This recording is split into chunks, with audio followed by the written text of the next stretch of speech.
Hello there and welcome to this next video of how to fix the @ problem on your Windows 11 and how to eliminate the American language pack so it just defaults to the UK language pack.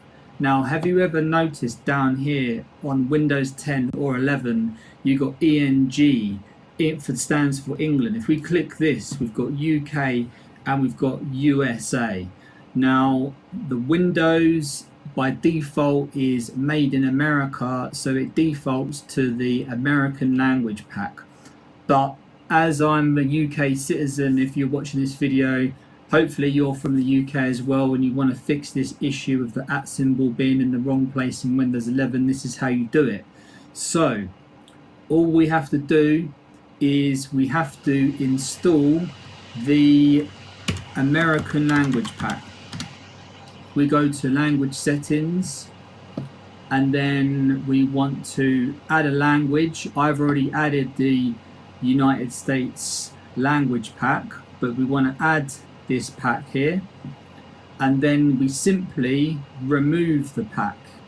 Once we remove the pack, the England has been removed and it's just defaulted now to the UK language pack. Okay, it's much more better, much more smoother, and it looks a lot better. On Windows 11, I've noticed on a number of machines that I've looked at, the @ symbol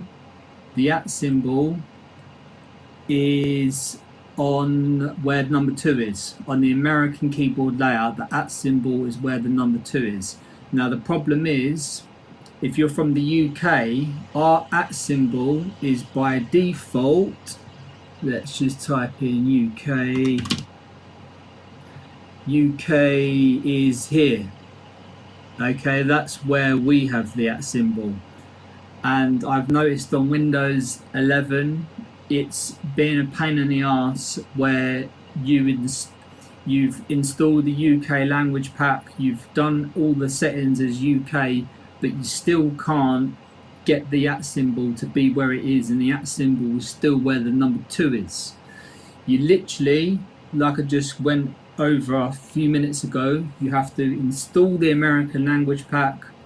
Once it's installed, remove the American language pack. That should then default to the UK language pack, and the @ symbol will start working again where it should be on a UK keyboard. Hopefully this fix works for you. Hopefully you've noticed, if you've watched this video just randomly, that, oh, why have I got this ENG? I didn't even know this was down there, and you've decided to remove that. Yeah, it's all good. You've probably done that as well. Happy days. Hopefully this fix works for you, and I will see you in the next one.